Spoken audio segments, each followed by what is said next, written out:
What is something most people don't realize can psychologically mess someone up in the head? Story 1. Getting rejected in job interviews when you are in need. Eventually, people can develop what's called learned helplessness, in which in many studies, animals in situations where both choices lead to a painful stimuli have to be manually assisted to make one choice even after the painful stimuli are removed. Story 2. Lying, not talking. That was the case with me anyway. After a while, you lose trust. That's hard to overcome. Story 3. Oversharing disturbing facts they aren't prepared to hear.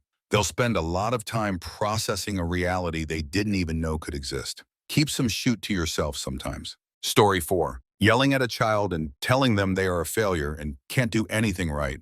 I'm still messed up from it, but my dad doesn't understand that. My family is the type to suck it up and not talk about it. Answer. I've come from the same type of home. My dad was an alcoholic narcissist and my mom was great. Unfortunately, it just took my dad's reckless behavior to fudge me up. I'd like to play video games as a kid from like 8 to 12 years old, and my dad didn't like that, so he started calling me videoed and got it to catch on with my friends. Told me I was a mess, threatened me anytime. I told him his drinking has gone out of control. I'm 23 now, and I still stutter and feel like I'm at gunpoint when I'm talking to people because my dad never had any patience in ever hearing what I had to say, and he'd always be extremely judgmental anytime I try to tell him a story. I don't think some parents understand how their children look up to them and how shattering it is when you just don't give them the support they need. My dad would be like, well, when I grew up, my home was like that. So you're fudge up because of it, and you're passing the trauma torch to the next generation. Break the chain, people. Story 5. People mocking your smile or laugh. If people say you laugh too loudly or you smile weird, you won't be able to smile for a while without instantly catching yourself and stopping. Answer. People mocking you for normal things. I spent 10 years of my young life with a step-parent that mocked me every time I had an opinion that didn't align with hers or showed any emotion. It made my brain quarantine off my feelings so that I was stone-faced until I was alone. I wasn't ever confident in my own thoughts or options until my 20s after therapy. Story 6. Public shaming. It never actually helps to change the behavior. All it does is humiliate and traumatize the person, and it destroy their relationship trust in other people, or sometimes make them double down on the behavior. I will never understand people who throw their friends in the fire over something they could have talked to them about like an adult, but chose to post all over social media because they wanted likes, I guess.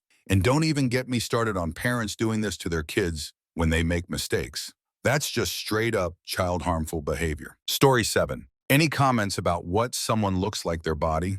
X200B. For example, I had a friend in grad school who would call me flattish because my butt is sort of flat. He played it off as a joke. Now I walk around hyper-focused on my jerk, and am constantly comparing it to other people with seemingly nicer jerk. And when a guy compliments my jerk, I assume he's lying. Story 8. Bed bugs. Maybe overly dramatic, but I'm dealing with a minor case right now and am scratching myself bloody from phantom itching. No bites, no welts, edit, since having the apartment treated. But the paranoia is driving me up a wall. I'm scared to walk around in my own apartment and have had multiple panic attacks daily since this whole thing started. It doesn't help that I'm also agoraphobic, and my home has now become an unsafe place. Answer. Yeah, and once you're through actually having them, that fear never goes away. I'd what it is about bed bugs. I've been through fleas too, and they're both equally bad. No experience with any other bugs, thank God.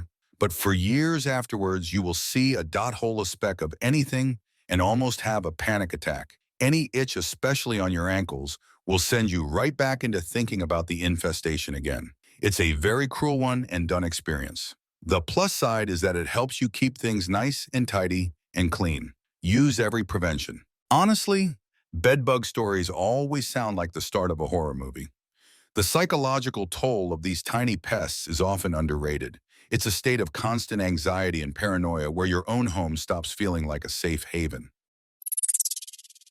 Story 9. An adult's careless or offhanded comment to a child or teenager. Some things an adult parent, teacher, etc. says to a young person can stay with them for years, even if it wasn't meant badly. I'm not talking about anything harmful behavior. That's a whole other level. But sometimes even the small criticisms or observations made out loud with no ill intent can play back in someone's head and affect their relationship with that adult. or how that kid thinks about themselves. I think it's especially tough with teenagers because on one hand, they sort of act like adults sometimes, but they're not. So some offhanded comment about how they look or act can have long-term consequences. Something I heard that resonated with me was, does this thing need to be said? Does it need to be said by you? And does it need to be said by you at this particular moment? Answer: one of my childhood friends told me my dad did this to her.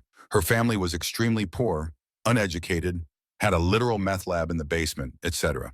She grew up and did great in school, graduated from college, supported herself through everything. I guess when we hung out once, right after college, my dad said to her, "Out of all Brady's friends, I never expected you to be the smart, successful one." She informed me years later it gutted her, and it made her feel worse. I didn't immediately denounce him at the time he said it. I didn't even realize he said it because in my household, when dad talks, it's time to gray rock. I still feel badly about it sometimes because she had to feel like she was an unsupported imposter for so long. Story 10. This will probably get buried, but I'd say have bad skin can wreak havoc on a person's life. Not only do they have to wake up and the first thing they see is their face covered in acne and scars.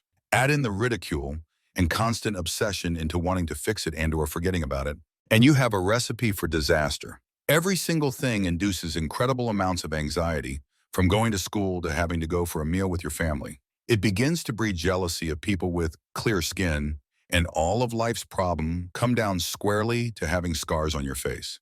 So how do a lot of people try to fix or forget things? Substances, adult beverage, isolation. And if that person is lucky enough to fix their skin, they now have a myriad of other issues they need to deal with, all bred out of the confidence-shattering skin problem they had as a youth. Story 11. Constantly being asked, "Why are you so quiet? Do you ever talk?" turned me into an insanely self-conscious, paranoid child and teen who could not express any hint of personality at all and was afraid of people. I was meant to feel my whole life that being shy was a bad thing, that it was something I needed to overcome. It's not. Being a sensitive person, it fudged me up beyond belief and nobody gets it. Story 12. When well-intentioned friends make you have a forced disclosure of trauma to help you, no one should be forced to disclose anything they're not ready for, and no one should have to disclose trauma to validate their feelings. You can traumatize a person all over again, forcing them to share something they're not ready to. Story 13. Lupta Singh. Getting fired from a job. It only happened to me once, but it has made me so afraid to commit to a mortgage, car payment, etc. It can happen so quickly and destroy everything around you. Story 14. Bad therapy. I already had trust issues with people, but I always managed to keep going and hoping. I didn't have trust issues with therapists. I stuck with the wrong therapist for too long, and now I am absolutely knocked out of life. Do not trust anyone. Am terrified of therapists and become panicky when I am around people, especially in one-on-one situations. Like a lot of people, I underestimated the negative effects therapy can have on me. It happened over a year ago, and I am still a wreck and can't let a new therapist in to help me on top of it. Story 15. Homelessness. The longer you are experiencing homelessness for, the more fudge you become. I was without a home or a job for just a month in a city, and it was by far one of the most challenging and depressing experiences I've ever had that still to this day affects my mental health. Imagine people who can't get out for years. Homelessness can create mental disorders. Answer: not quite homelessness, but I lived in support accommodation for a while, and even though I moved into a flat a year and a half ago, I still have bad nights where it's like, I'm back there. Last month I heard a strange noise at night, freaked out a little, and had flashbacks of living in those places. I ended up sleeping in my living room for 2 weeks because I had a panic attack every time I went in my bedroom at night. Story 16. Meaningless flirting. Some people fall in love in like 3 seconds, and they can get really possessed with another person, which can lead to many unexpected situations. Story 17. Constantly absorbing biased media. News, Twitter, Reddit, Facebook. These should all come with a highly toxic for the mind. Consume at your own discretion label. I wish I was exaggerating. Story 18. Kids are so impressionable that literally anything you say can seep in and define them for years. I'm terrified around children because I know that one grumpy or wry comment I make off the cuff can completely change them. Really basic example, they hear, maybe the pipes are dirty, and then bam, they won't drink from a tap for years. establishing a pattern of dehydration well into adulthood. Story 19. Getting gaslighted and cheated on. It's something which will always be in your head if you aren't a strong and confident person anyway. No matter how much time goes by, no matter if it's a completely fresh and new relationship from time to time, the doubt will crawl into your thoughts and fudge you up. Story 20. Untreated, undiagnosed ADHD. People don't realize that there's a very treatable reason why they are. Story 21. Having any and all experiences diminished because someone has it worse than you or you merely met expectations. Even positive experiences weren't to be celebrated because of course you succeeded on your studies. You're supposed to. Winning a sports game doesn't matter because it's what you're supposed to do. You broke a bone, you're fine, take some Tylenol and go right back to schoolwork. You're sick, but you're well enough to read a book. So why don't you get up and help me with the housework since you were too sick for school? Answer. I feel so strongly about this. I'm physically disabled and have chronic pain. Because of weird societal standards, some people feel guilty when they talk about their problems with me because they perceive that I have it worse. I try so hard to make it clear that their issues are just as important as mine. Having a mental health crisis is just as important as having a physical health crisis. Now, if I'm actively in the hospital recovering from something really painful and brutal, I don't want to listen to someone complaining about how the dog park closed early or how the free sandwich hospital restaurant provides for you is too dry. A majority of the time, that isn't the case. Even if I'm going through a rough flare-up, I want my friends to be able to talk to me about a rough day at work or whatever is on their mind. I really dislike the idea that you shouldn't complain in front of someone that has it worse. It'll take being disabled any day over some of the shoot my friends go through. Story 22. Your older brother gets all the good guy toys while you get all the bad guy toys. He got all the G.I. Joes, I got the Cobras. He got the Autobots, I got the Decepticons. He got He-Man and crew, I got Skeletor and crew. He got an X-Wing, I got a TIE fighter, etc. Every single toy. Story 23. Parents, treat your kids equal. It sucks when you don't.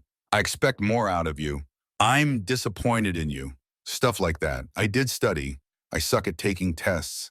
I'm trying my best. Answer. This took a weird turn with my sister and I. My parents were big on equal treatment, including financial investment. I got my life together after school and my sister imploded. She still needs constant support to function, if you want to call it that, and I haven't needed anything since I left home. Now, my mom just hands me money sometimes with this sad look on her face, which is my only sign that my parents bailed out my sister again and feel guilty that they didn't do the same for me. Like having a happy tune play in my house every time someone else is sad.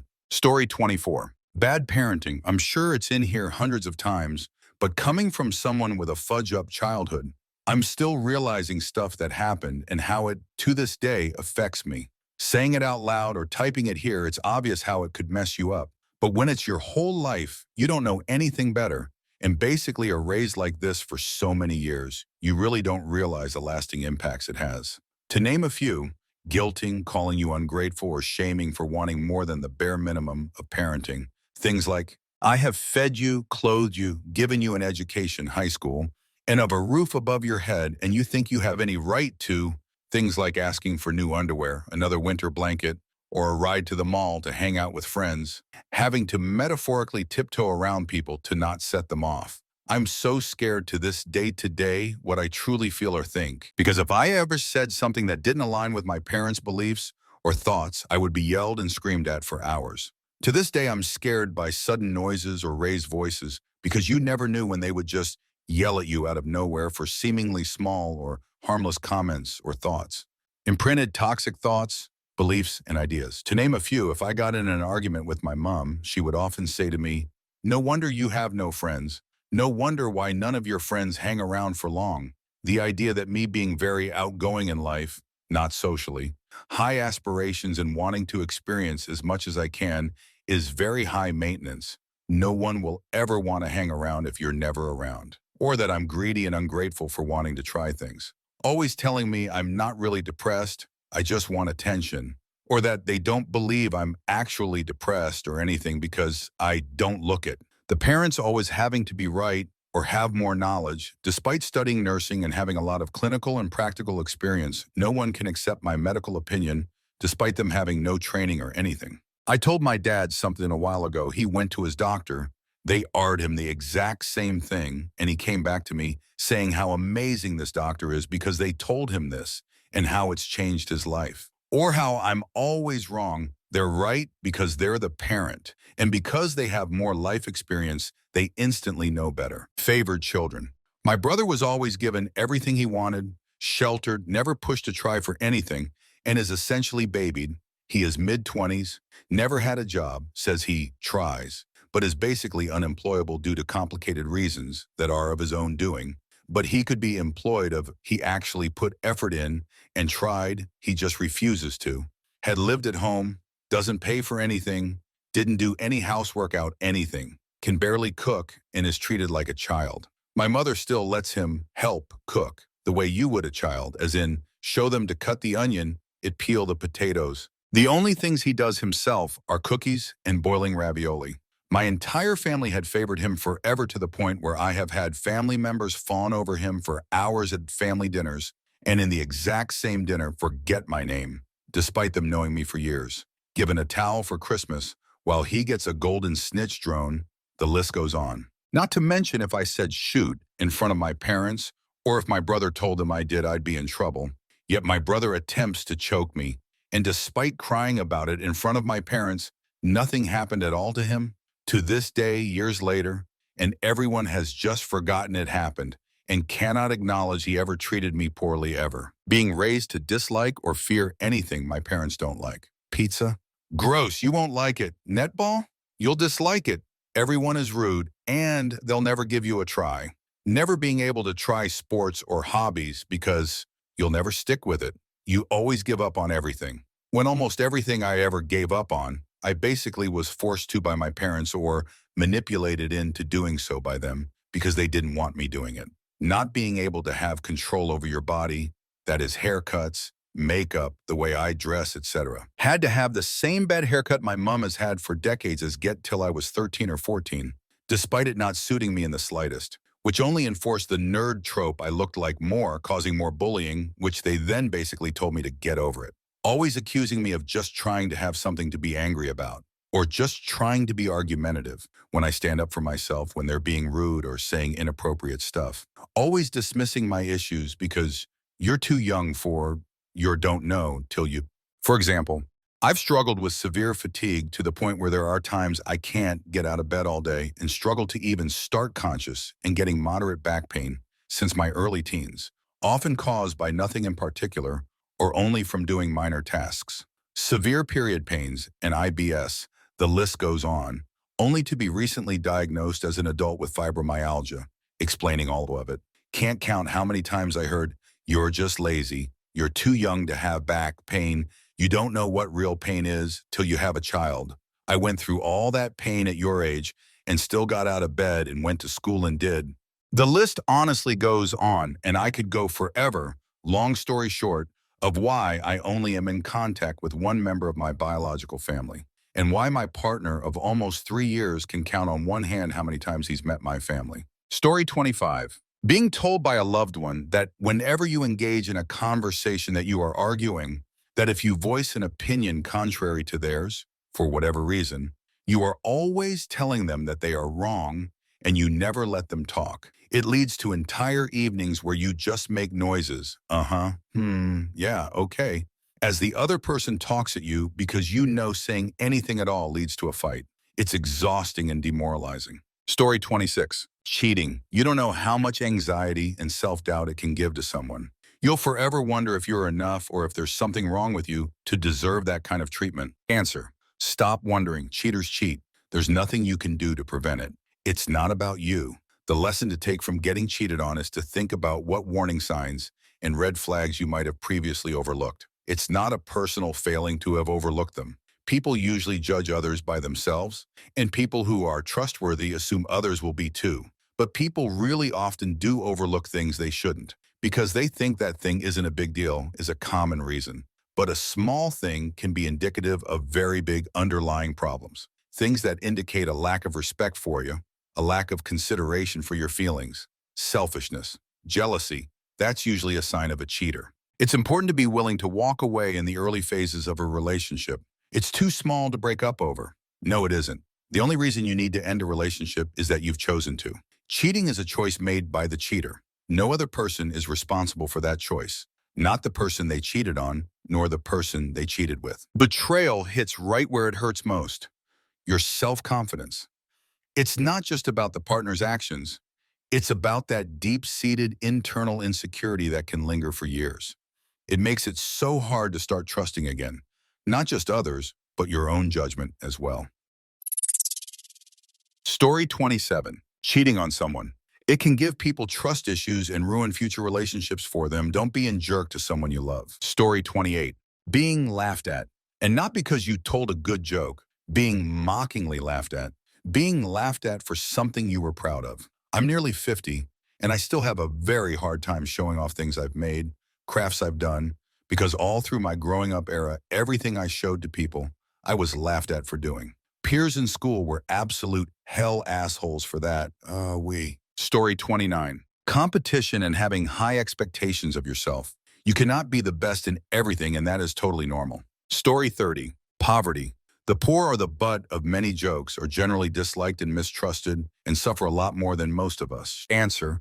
On top of that, it can fudge up your thought patterns and your behavior for a long time. I didn't grow up poor, but I've spent the last 12 to 13 years being broke. AF after moving out of my parents' house. I'm now married to a man who makes quite a bit of money, and I'm about to start a really well-paid job myself, but I still carry a lot of my poor person habits. There are probably a lot more than this that I haven't realized yet. These stick out the most in my mind. 1. I never ever open my mail because nothing good comes in the mail. Mail is collections notices for bills I couldn't avoid racking up and don't have the money to pay off. So there's no point in opening any of it. 2. Doctors are bad, not because they're evil and mean and can't help me, but because there's someone that you pay a lot of money because you don't have insurance because your shoot job doesn't offer it, to lecture you about everything you have going on that's going to eliminate you if you don't spend more money that you don't have to fix it right now. 3. Building up savings is a pipe dream because I'm living paycheck to paycheck. May as well spend it all now since I'm going to die soon from lack of medical care. And you can't take it with you. Like I said, there's probably more that I haven't even realized I do yet, and I'm definitely going to be out of these woods very soon. But it's a self-destructive, fatalistic mindset that is very hard to break yourself out of once you're there. Story 31. Parents demeaning their children's self-esteem. Moms telling their daughters that they're not good enough or they're ugly, especially when you're young and at a delicate age where kids are very judgmental, can literally take a hit at their self-esteem and make them veritably insecure as they grow up. People say, love yourself, don't listen to what others say. Isn't that easy when you grew up with people who make you self-conscious? Story 32. Casual comments about a girl's body. I remember my mom telling me I should suck in my stomach when I was 7. I remember a boy joking about my arm hair at 15. I remember all these little things that were said to me throughout my life. I'm sure those people don't remember it, but I think about all my flaws regularly, including all those I was told about. It really sucks. Story 33. Someone you're close to care about not supporting you or disliking a part of who you are. I'm trans, have anxiety issues, and also like music and want a career in music and not in math or technology. My dad told me when I came out to him that he still loved me and cared about me. But then right after that, he started being mean to me and reminding me that he doesn't believe I'm trans and doesn't like it. When I told him I have anxiety issues, he shamed me for it and didn't even believe me. When I said I wanted to do music, he constantly tried to get me to change my mind and flat out told me I don't stand a chance in the music industry and should do engineering instead, even though I'm the best in my class at music and struggle in math and science. Through all of this, he never cared about what I wanted or who I was. It was all about himself. After a while, I realized he'll never give a fudge about me unless I'm doing what he wants. I used to love him, even if I didn't much like him. Now, I barely consider him my father. Story 34. Messing with kids such as scaring their jerk off or pranking them in such a bad way. So many dumb fucks here take it lightly. Story 35. Love bombing. It sounds great, but it's not. When I met my ex, even though I felt myself falling for her, I was reticent because I've been hurt before and knew I liked her so much I wouldn't recover from being heartbroken this time. She overwhelmed me with so much intense love that I fell so hard for her, and Within the year, we were engaged because she so wanted us to be married. Then she went frigid and switched it all off, and off it stayed for 6 years until she dumped me while I tried so hard to reignite that all-encompassing, important true love we had. It's been 7 months and I'm still ruined, and don't think a full recovery is going to happen anytime soon, if at all, to be honest. Story 36. Comments about food. Julian. Whoa, that's a lot of food. Should you be eating that? You ate that all yourself? Story 37. It's a small thing, but one that made it difficult for me to share things, but not mimicking or reacting to your friend's joy. If a friend of you is really excited about something, don't let your disinterest shine through. Be glad that they are glad. By holding back or not reacting, or even go as far as to put their joy down, can really cripple their self-image and make them believe that the world utterly does not care about them or their passions, which makes it difficult for them to genuinely care for themselves. Story 38. Making fun of someone about either an insecurity or something they like. As a victim of that, I cut it off bridges with my other group of friends. Story 39. A caffeine addiction. My whole mood and energy is based off energy drinks. I become seriously depressed and sluggish when I'm off it, but the craving and need for it is so insane. It's a huge issue. I find myself tired 247 and wanting to sleep 20 hours a day, but that hour of caffeine is amazing. Story 40. Making a negative comment to someone about their appearance weight. I can't still vividly hear the voices of a few friends that said something heinous to me a decade ago, like they're standing right next to me saying it again. Story 41. Being in love can really fudge you up and take away years of your life. It can mess you tough up, bro, as stupid as it sounds. Story 42. Sleeping too much somehow causes depression, which stinks because when you're depressed, you'll want to sleep too much. Starts a deadly cycle. Story 43. Being made fun of how you look, followed by the "it was just a joke." You really never know what the person is going through and what they fight to try to accept themselves and their body looks. Just don't call someone fat or ugly or make jokes about something people cannot change from day to night. It hurts. As a chubby girl, I've been listening to this since ever from family, friends at my job. Just don't. It makes people dislike themselves. Story 44. A lot of people don't realize it, but parents getting divorced can be stressful for a child. A lot of the time, they will end up blaming themselves. Then on top of that, there's the arguing over custody, complaining about each other to the child, getting angry at each other, etc. It can be very mentally draining for a child. Story 45. Canceling plans. Some people get more than just being excited when plans are made. They play out the day in their head. When the plan gets canceled, it feels like more than just the plan is gone. Story 46. Violation victims sometimes climax during their assault. It's an involuntary reaction, which only adds to the damage of the violation. Story 47. As a parent, being too egotistical to admit you're wrong and always blaming your kids for everything or making them feel stupid about what they know rather than admitting you were wrong. Answer. For as long as I can remember, my mom would always make sure to sit my brother and I down and apologize to us if she felt like she wronged us, and then we would discuss our feelings. She lost her temper and yelled at us once when we were little, and then later apologized, saying it was wrong and that it's okay to feel upset or hurt. We'll always remember that because it showed us at a young age that adults aren't always right and that it's okay to admit you were wrong. Story 48. Adults teasing children, particularly if it's a regular thing and the apparent goal is to get a rise out of the child. If you regularly tease a child to the point of tears, then it's just plain bullying. Story 49. My partner of 6.5 years cut off all contact with me weeks after we were looking to buy a place together. We lived together for over 4 years, talked marriage, kids, etc. Then one day she just left, took her things, and left me to deal with our lease, all the stuff she didn't want in the apartment. I got package in the mail from a mortgage broker addressed to her saying, "Congratulations on your new home," on the front. Looks like she just bought a place without me. It's been 8 weeks, and I haven't had a good night's sleep since. It's all I think about, and I'm fearful of what the lasting implications are on my psyche. Story 50. This might be a long shot, but medical debt, especially when said medical debt then gets bought by an agency and is then placed on your credit. My credit has been absolute shoot for years due to 3 hospital visits over 4 years in my early 20s. On my own, 0 family or support. I couldn't afford health insurance premiums because I had no dependents, wasn't pregnant, I wasn't eligible for Florida Medicaid. I worked multiple jobs to make ends meet if I got sick and had to take off. I had to have a doctor's note. So hospital was the best I could do. That, or I was really severely ill, or felt necessary, concussion once. Anywho, it hasn't been 7 years, so they haven't fallen off my credit. My score is still shot, and although I've saved a decent chunk to put down for a car, I still can't get approved. I constantly feel so shamed, like a loser adult worry about figuring out new ways to increase it. I have done everything you can possibly suggest, lol. I'm a mom, so I already feel like a failure for not having good enough credit to provide more things I should for my kids. It's a horrible feeling to have. I also feel that I'll never get ahead feeling every single day.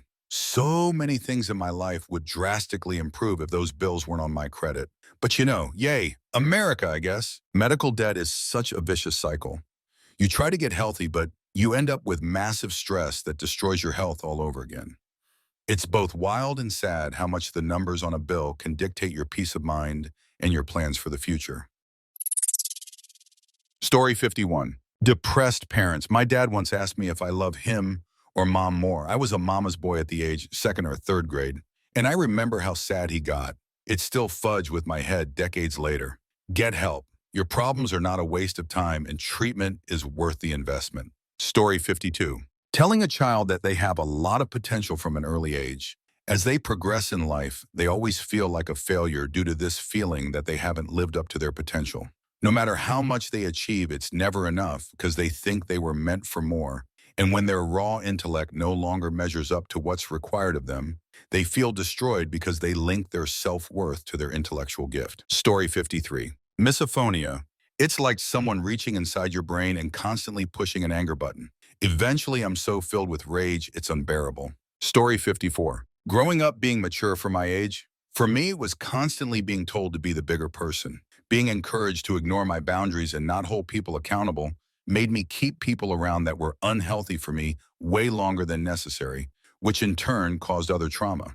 Just because it's easier for one person to do the right thing doesn't mean they should have to, especially when it's a child in question. Story 55. School. I had teachers berate me in front of the class, was told I was stupid by counselors, was bullied and picked on. Still go this day as a grown adult, I still get anxiety if I have to go past my high school.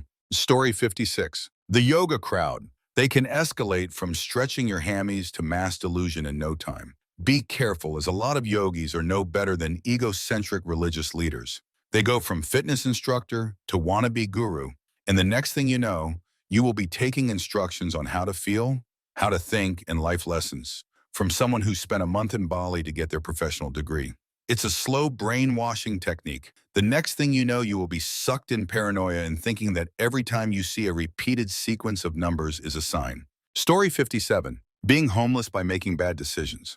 I met a guy the other day after buying him a water and a bag of chips. He said he knows how to cure COVID, 7 ways and all that crap. Story 58. Pretending to be someone's friend. When I realized that a group of people that I considered friends had group chats without me, were hanging out without me, and pretty much just pretended to be my friends, I was really sad. When these people organized a party on the day of my birthday, but without inviting me, that messed me up. Just be mindful of others' feelings, people.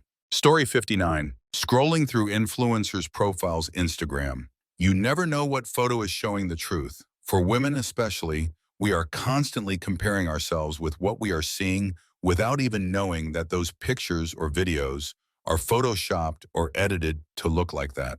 They are not real. The regular body does not look like that.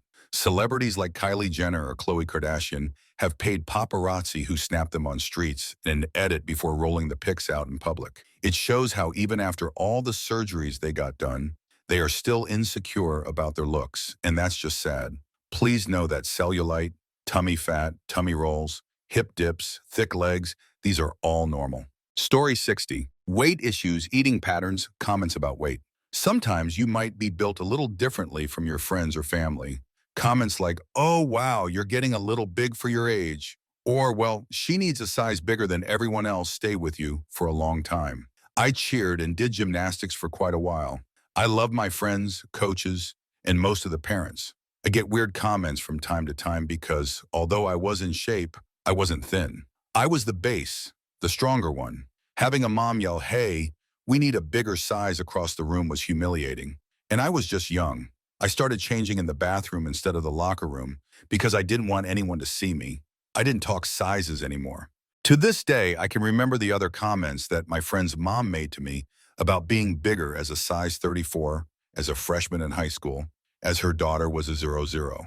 Those passive-aggressive comments stayed with me throughout my life, and it has been difficult to move past them when I get to a low point. Things aren't always perfect, sure. People aren't always sensitive with the words that they use. However, when an adult is more focused on a kid's size than the kid, that's when problems begin and lifelong issues occur. Story 61. Invalidating people when they try to learn, indulge in a new hobby. Simple sentences like, "You will get bored soon. Just a month time you will stop doing this." Stop saying this. We are not robots. We cannot study work all day. If we get bored, we will find a new one. But stop discouraging. Story 62. Just being friends with someone you're in love with. If you don't take the time to process and get through your feelings, you're just asking for trouble. Every interaction will be colored by it. Every kind word is hope. Every smile reignites old feelings. You'll keep each other trapped in limbo until the tension breaks your whole relationship. Maybe one day you can be friends, but not today. Story 63. A traumatic birth experience. People severely underestimate the damage that can be done to mothers in the healthcare system. Story 64. Seemingly harmless comments and jokes about someone's appearance, especially if they're a teenager. I remember every single thing people said about my face and body when I was a teenager. I was told that I looked like an alien, a duck, a gecko, a boy, and many other things. One of the comments that affected me the most was that I looked funny. I ended up with serious psychological problems, possibly body dysmorphia, but I wasn't diagnosed, and I couldn't look in the mirror without crying. Years later, I'm still getting therapy for it. Story 65. Having your diary read. I used to write in my diary as a kid. My little brother found it one day and made fun of me having a crush. I never wrote him that diary again. I left my laptop at my then BFS place that had my journal on it. I came back the next day, and he grilled me on things I wrote. I broke up with him that night. My husband and I hit a rough patch a few years ago. While walking home from marriage counseling, he confessed he went into my email and read old correspondence with me and my then boyfriend when we were long distance. I used to write him long emails about my thoughts and feelings. My husband said he wished I would be as open now as I was then. I've gotten better with being open and communicating better verbally, but I still can't bring myself to commit my thoughts to paper, electronically or otherwise. I always feel like it's going to be found. I can't protect it if it's not in my head. A personal diary is the one place where we can be most honest with ourselves. When someone intentionally invades that private space, it feels like a major betrayal of trust, making it incredibly difficult to find a place for total sincerity ever again. Story 66. There is so much shoot in childhood, and so much of it is dependent on the child. Bullying is one that will leave a lasting mark on a kid well into adulthood. But because of how social skills are constantly developing and emerging as kids are in school, issues here tend to have a lasting impact. Story 67. Having something like dyslexia, ADHD, or similar, and then you have people telling them, maybe you should set your goals lower. It might be hard for you to get through college, etc. Even if it's well-meaning, it can seriously mess up her self-esteem or lead them into this spiral of learned helplessness. Story 68. I read this thing once that claimed that ignoring someone thing's existence is the most psychologically damaging thing you can do. We're not taking about the silent treatment, like literally pretending they aren't in the room, can't hear them, no eye contact, etc. This is obviously more easily done to animals because they don't comprehend existence as easily. The longer something is ignored, the more damage can be done. Story 69. Cumulative trauma. The events that most can overcome fairly easily, but too many just break a person. Car accident, passing of a pet, things like that. Story 70. One thing I struggle with is that I have eye problems. Now, I don't need to wear glasses.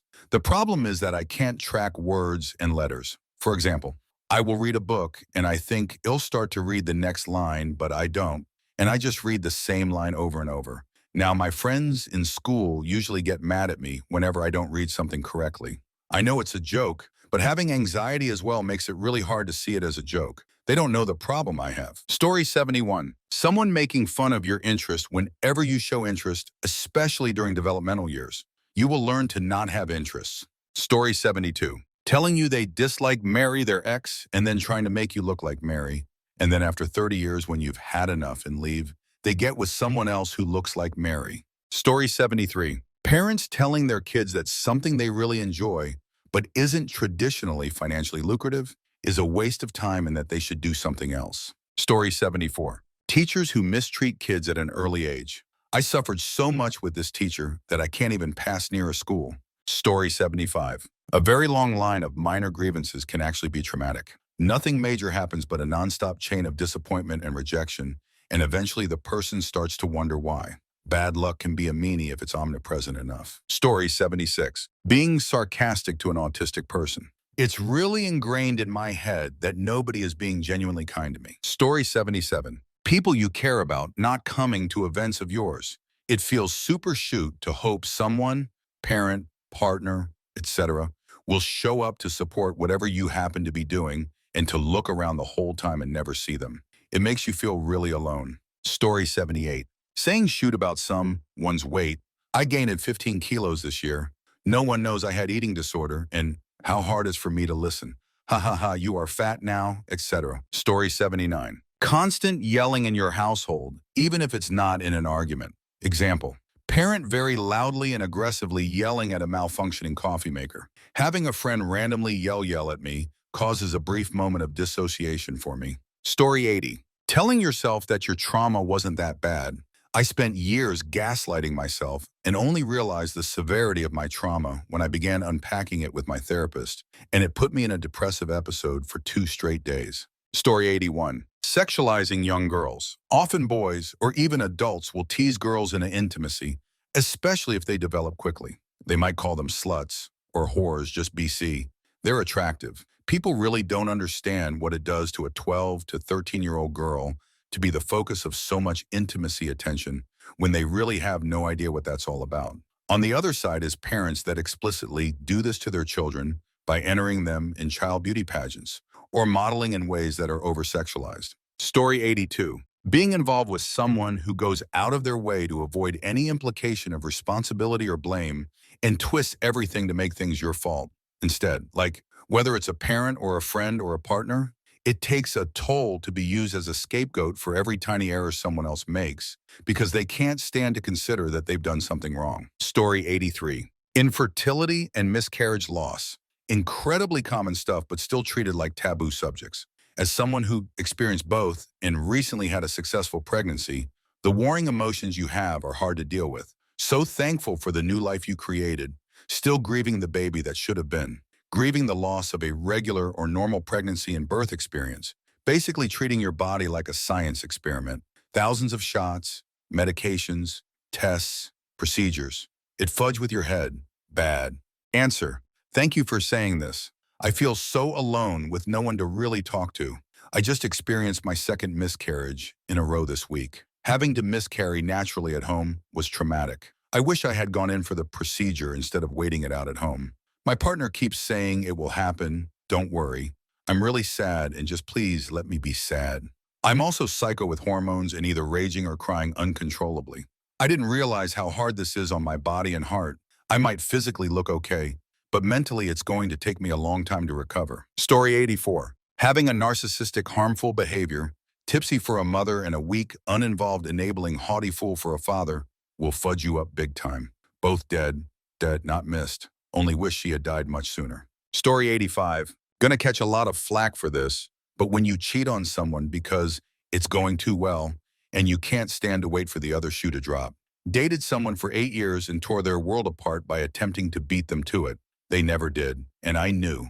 Subconsciously, they never would. 3 years later, and I still think about them with pain in my heart every day. Story 86. Other people's experiences.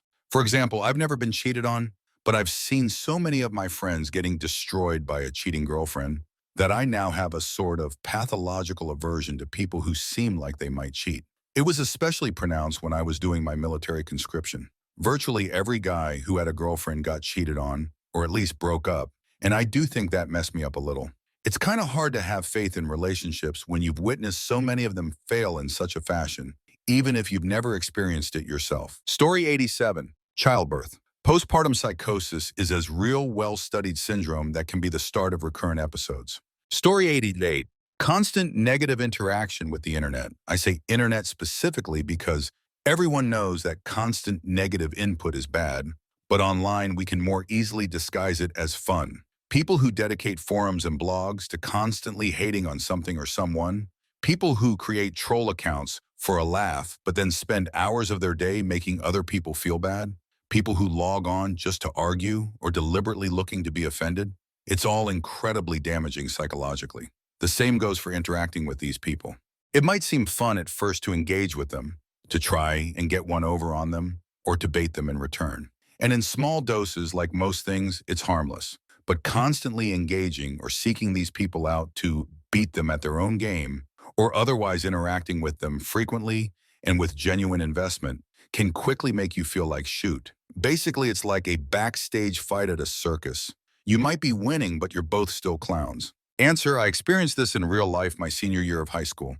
I was just a jerk and often approached people with a bad attitude. Finally, I realized that my behavior was making my own life worse more than anyone else's, and just how much energy I was putting into that negativity. Now I try to extend grace to everyone the best I can. Life is really so much easier when you try to get along with everyone, but don't try too hard. Some people just haven't come to terms with that on their own. Don't let their negativity weigh on you too much. Story 89. Almost anything in overwhelming quantity. Praise someone too often, too much critique, lies, being too lenient, being too strict. Seems like we walk on eggshells all the time. Story 90. When you realize that a friendship isn't mutual. I spent the past year showering these people with love and applauding their accomplishments and whatnot. Got nothing in return. Stopped getting invites to social events. Some won't even respond to my messages anymore. But hey, at least it became problematic enough for me to address it with my doctor. It still hurts though. Story 91. For me, it would be when someone is touchy-feely enough to make me think there's a stronger relationship than there really is. I end up feeling more attached to them than I would if they had touched me less. G-rated, mind you. Story 92. Telling kids to clear their plate, even when they are no longer hungry, just not to waste food. It will potentially cause issues for them to understand when they are full, cause overeating, unnecessary weight gain, etc., that can continue into adulthood. Story 93. When the person always has to be the one to start a conversation. If you always have to initiate it, then how good are your friends really? Answer: this, along with if they're only reaching out when they need something, they don't care about you, are such harmful statements. The world isn't black and white. There are multiple explanations as to why someone acts in the way they do. It doesn't matter who starts the conversation. As long as the other person engages in it and doesn't cut it short every time you try to talk to them, there's no reason to believe they don't care about you. Because they may be busy, introverted, forgetful, anxious about bothering others, etc. I have ADHD. I forget about everything, including eating. How the fudge am I supposed to remember that I have to reach out to other people if I don't need it? I rarely start conversations because my brain is all over the place and I forget about talking to people. But it doesn't mean that I don't care about them. I love all of my friends like siblings and I think about them daily, but we talk about once a week when they reach out. I'm capable of maintaining only one strong relationship. I choose my favorite person and talk with them every day. In primary school, my favorite person was my best friend. But when I noticed that I'm the one who always starts the conversation, I got really pissed and ended the friendship because internet fed me the same bullshit you're spreading. She tried to explain that she still cares, but I refused to listen because of that stupid mindset. I tried to reach out to her by asking for advice because I didn't want to annoy her with random chit-chats, but I always felt guilty because I didn't want her to think that I don't care. It's a pretty bitter feeling when you realize a connection only exists because of your own initiative. It can be hard to find the line between wanting to save a friendship and simple self-respect when you're the only one consistently making the first step. Story 94. My friend was devastated in his first year in school after being told by a teacher he can't draw like other kids. He lost his confidence for a while. Story 95. Literally anything. An individual's coping mechanisms are so unique that any possible thing could be the trigger to someone's mental health troubles. Story 96. Doting. Everyone immediately understands when I tell them that my emotionless father with brutally enforced unachievable standards messed me up. But I get head tilts when I tell them that it wasn't helpful, that I could do no wrong in my mother's eyes. I had no guide for understanding responsible behavior because literally nothing was acceptable to my father, and my mother wouldn't do anything but love me, no matter how objectively horrible and insane I was. I have no idea how I made it to adulthood with any reasonable understanding of acceptable behavior. Answer: I manage a lot of people in their late teens, early 20s, and what you're saying resonates a lot with what I see in them. And good on you for being open and honest with yourself about it. Like what you said, a lot of them have been through some shoot, but the fact that they've also been put up on a pedestal and been told they can do no wrong has arguably messed them up more than the really bad shoot. Story 97. Dismissing mental health issues as being weak or selfish, especially if those dismissing the issues are your family members or people you looked up to. Answer: physical issues too. My family has Sunday dinner, and yesterday I sent a message to the family chat that I wasn't feeling well and would be missing it. My brother responds, "Family heals," and my mommy sent all these emojis confirming his stance. I was so proud of myself for responding, "Thank you for your medical advice," and then putting my phone down. Story 98. The one that still gets me as an adult, and I've used it against my mother who used against me as a child: I have to love you, but I don't have to like you. I thought my mother was going to cry when I said it back to her when we had a massive row. I don't think she realized how much it scarred me. Story 99. From experience, the way the education system works emotionally wrecks people. I don't think I know a single person who hasn't had some sort of mental breakdown during high school or college. And it happens so often to so many people that we all just think it's okay and normal. But I really think it creates long-term emotional trauma. Multiply that trauma by 10 if you have any sort of neurodevelopmental disorder or learning disability. If you have something like ADHD, every single day of school is basically just a giant middle finger to your sense of self. Story 100. Forcing a young child to attend a funeral just because the deceased is a close relative. This can be expanded to any funeral. Tweens should be given the option, and their choice, after a detailed conversation, should be respected. Story 101. Attention, serious tag notice. Jokes, puns, and off-topic comments are not permitted in any comment, parent or child. Parent comments that aren't from the target group will be removed, along with their child replies. Report comments that violate these rules. Posts that have few relevant answers within the first hour, and posts that are not appropriate for the serious tag will be removed. Consider doing an AMA request instead. Thanks for your cooperation and enjoy the discussion. I am a bot, and this action was performed automatically. Please contact the moderators of this subreddit, message compose, Toro, ask Reddit, if you have any questions or concerns. Story 102. When white people at work consistently ask me what country I was born in, and if they don't get the right answer, they ask me what country my parents were born in. And it's just accepted that white people have the right to demand anything they want, even if it's invading privacy or hurting someone's feelings, and brown people are crazed radicals intent to destroy whiteness for not complying. And if you don't give white people what they want, they make work really hard. And they always say they were just being nice. Story 103. Traffic accidents. Exactly 5 years ago today, I was in a bad one. I wasn't injured, but it was pretty bad. 7 vehicles, 10 victims, 2 car fires, and a major freeway shut down for 3 hours. After it was all over, I went back home, bought another car with the insurance money, and went back to my life. No worries, right? A year later, I was almost in another accident. A white pickup truck, like the one in the previous accident, blew through a stoplight and almost hit me head on. It was a good thing I had the day off, because I spent the rest of the day shaking like a leaf. I didn't realize until that moment how bad I'd been fudged up by the accident, and I've been working through it ever since. Answer: that's true, it affects you even if it's relatively minor. A guy ran through a stop sign, T-boned me, and totaled my car. I'm still wary and overly cautious at intersections. And strangely, someone ran into again almost exactly a year to the day I got in that accident. Between that and the speeding tickets, yeah, I know I shouldn't, driving isn't as fun anymore. Story 104. Ghosting. I don't think anyone realizes just how long someone will question, what exactly did I do wrong? In my experience, people take it a lot better when you're upfront and honest, because at least then they can skip the soul searching. Answer: I have ghosted some people when I was a teen. It was never something they did wrong, and I still feel awful about it. I was and am having some intense struggles with my mental health And half the time, I genuinely couldn't think of anything to answer that didn't involve my brain spiders. Then you don't know how to resolve the situation where you ghosted them, and the anxiety just intensifies until you go into a decade-long complete social lockdown to solve your issues. Doesn't work. Fortunately for me, most of them know I'm basically batshit insane, and that was probably the reason.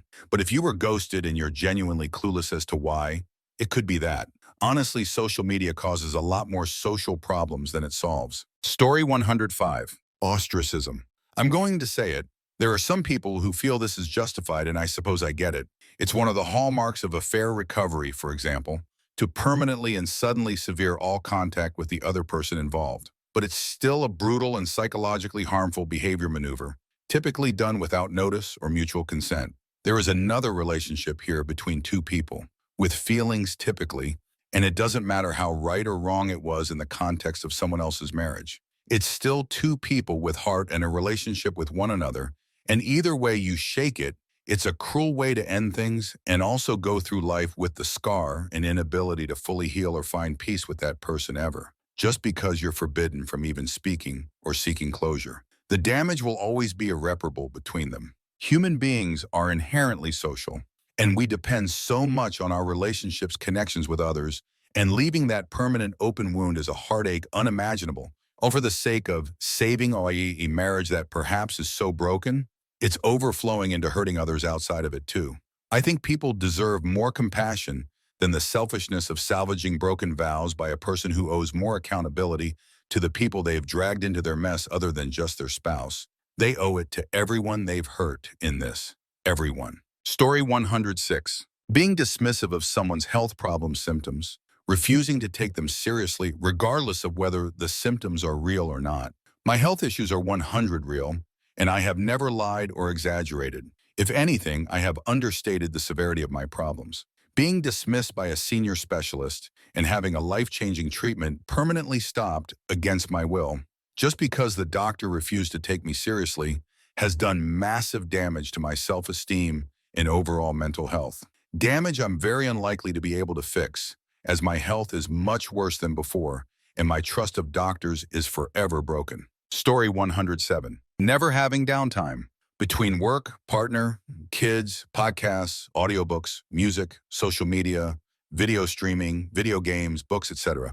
If you're just constantly absorbing stuff, your brain can't process and you get overwhelmed and anxious. I've had to cut a ton of media out of my life, and it's helped enormously. More quiet time, less consuming. Story 108. Repeatedly telling kids they are gifted, above average, or extraordinary. It may be true that they are smart, of show a talent in some way, but the child will internalize this expectation that they need to achieve, excel, and be the best. As adults, they may wind up either overwhelmed with pressure to achieve or feeling like a failure if they didn't live up to expectations. Answer: agreed. It also creates a fear of failure, fear of letting down their parents' expectations, making them stick to areas they're good at or appreciated at, and are scared to venture out to try something new or something that they find interesting. For example, choosing science over drama because the job prospects are better and lesser chances of failing, but not because they like it. When they grow older, they have a hard time finding their passion and instead settle down with bulk and living styles that are considered good in the society. All in all, living life to please and satisfy others, only to realize no one really cares and that you should have taken the risks and chances when you could. Story 109. Switching moods behavior towards someone without providing a justification, reasoning to why. One day the person is all happy, jolly, and interested in you. The next, completely the opposite and feels being pushed into talking. You start questioning everything you have done and can't find the reason. It messes you up a lot not knowing what the fuck happened. Answer: personally, I think it's even worse when the person does speak up about it, but their explanation is just, you know what you did said. Not only are they being pseudo-passive-aggressive, they're throwing on this extra baggage of explicitly telling you they're not going to tell you why they're acting like that. That to me is where all the anxiety that messes you up really thrives. At least with normal passive aggression, you have a little hope that maybe they're just having a bad day or week, or are just not regulating their emotions correctly, taking it out on an innocent bystander. Had a former friend who was like this. Eventually, we did get him to explain why he was, but, Apparently, he seemed to think everybody is fully cognizant of what they say and do at all times, and apparently had no concept of accidentally hurting somebody. If you pissed him off, he assumed you were doing it intentionally and treated "what did I do" as some kind of harmful behaviors deflection. Story 110. Cults and high control groups. General public tends to believe only dumbasses and pathetic loners get roped into cults. But these people simply do not understand the power that manipulation and indoctrination have. Hilarious, since people who think they'd never get into one are twice as likely to do just that.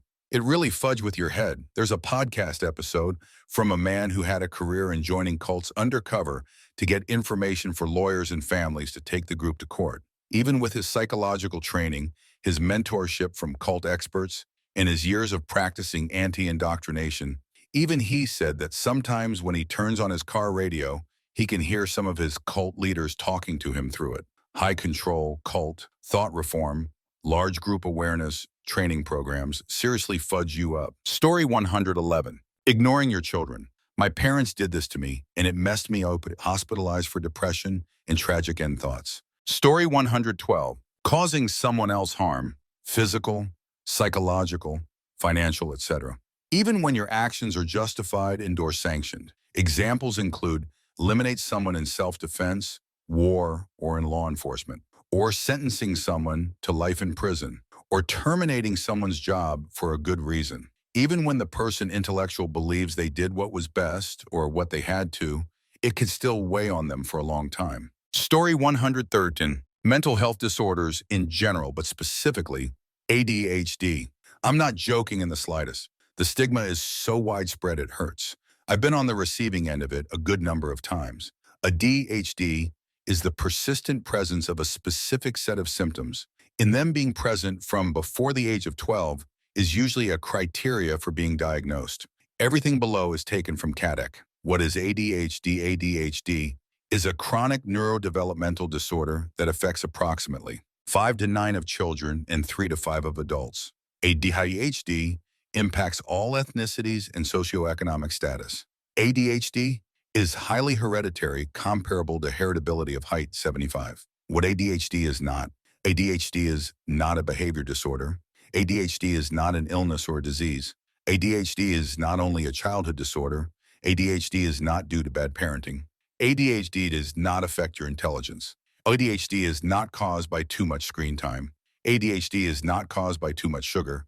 ADHD, symptoms impairments, hyperactivity, executive functions, attention, organization, time management, self-regulation, self-monitoring, impulsivity, working memory, processing, speed, flexibility, rigid, emotional regulation. People with the disorder are more likely to get involved in accidents, more likely to get divorced, more likely to be poor, more likely to be fired or quit, leading to spotty resumes, leading to being more likely to be either unemployed or underemployed, more likely to drop out.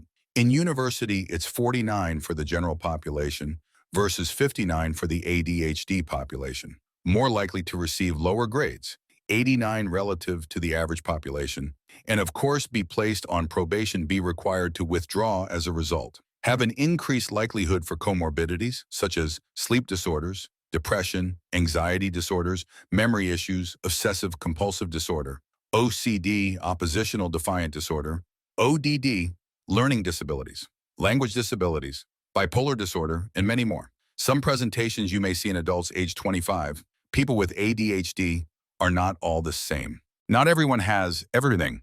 Fidgeting and squirming, problems remaining seated, talking excessively and at inappropriate times, even running and climbing, standing instead of sitting at the table, unable to settle into a quiet activity, constantly on the go, frequently handling or touching objects and other people, acting or reacting before considering consequences, butting into conversations, blurting out answers in the classroom, beginning work before instructions are given, disturbing others who are playing, grabbing others' belongings, touching, grabbing, hitting others, problems, waiting for turn or standing in line, making impulsive decisions.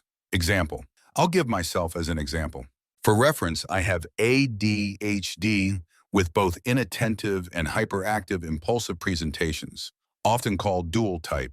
It's the most common. I have mild anxiety, moderate to severe depression, just below the line for dyslexia, meaning I manage my symptoms well enough that it's masked memory issues, especially working memory, mild sleep problems, excluding processing speed, which is only a bit impaired, and only in specific contexts. I suffer from all symptoms, some extremely so. Highly distractible struggle with long-term goals, and quite a few more. From the adult presentations list, I have or had them all.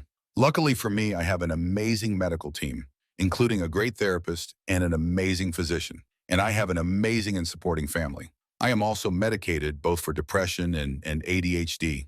I am one of the lucky ones because I benefit from both medications and therapy.